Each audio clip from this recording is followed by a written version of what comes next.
Согласно прогнозу МЧС, с 5 по 7 июля по всей стране ожидается переменчивая погода с проливными дождями. В связи с этим в горных районах возможны сходы селей. В связи с неустойчивой погодой и ожидаемыми локальными ливневыми дождями в горных и предгорных районах республики с 3 по 7 число выпустили штормовое предупреждение, в связи с чем могут образоваться сели и на реках могут быть резкие подъемы уровней воды.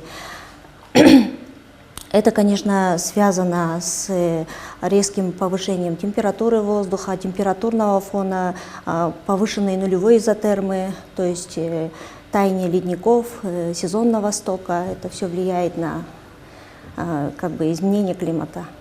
Селевые потоки происходят по нескольким причинам, одной из которых является изменение климата. По словам метеорологов, в этом году погода дождливее, чем в прошлом, но несмотря на это, МЧС активно ведет работу по предотвращению схода селевых потоков. Да, есть зеленые решения и серые решения. Серые решения включают строительство селеотводных каналов, очистку селеотводных каналов и также селеотводных сооружений.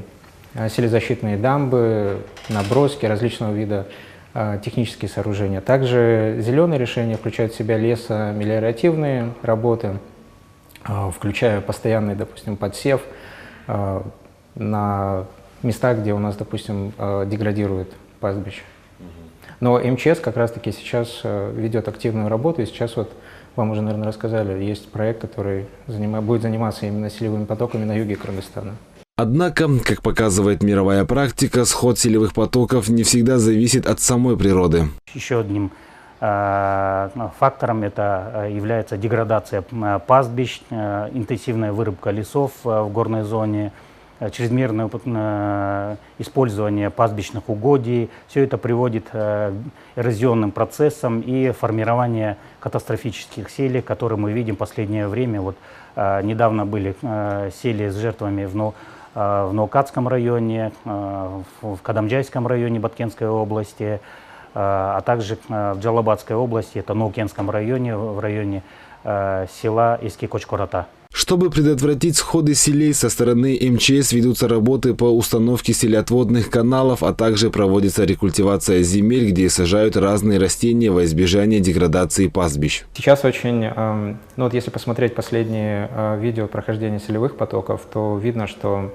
перед селевым потоком идет фронт из мусора и также из остатков деревьев, это сухие деревья, сухостои. И как раз-таки эта работа, она является очень важной, то есть не только чистить и расширять, увеличивать пропускную способность селевых каналов, но также вдоль берегов проводить превентивные работы по удалению как раз-таки сухостоя, сухих деревьев и предотвращать вовлечение этих деревьев в селевой поток, потому что в Наукате мы видели, что перед мостами как раз-таки скапливался вот этот древесный материал, который препятствовал прохождению массы под мостами.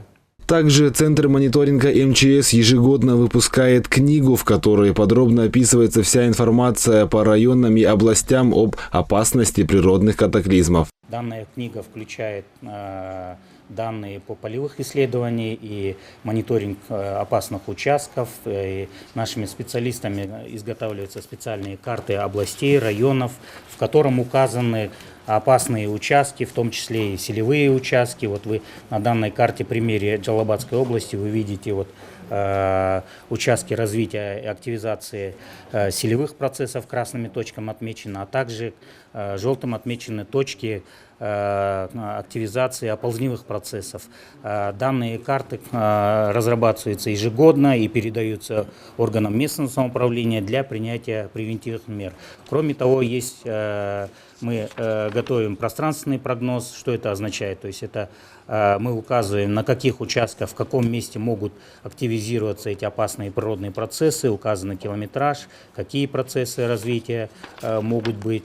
Также есть данные по районам, например, вот эта карта территории Аксийского района, и здесь тоже указаны, какие участки могут быть подвержены, какие населенные пункты могут пострадать от активизации опасных процессов. Все это мы передаем органам местных властей, а также нашим структурным подразделениям для принятия превентивных мер.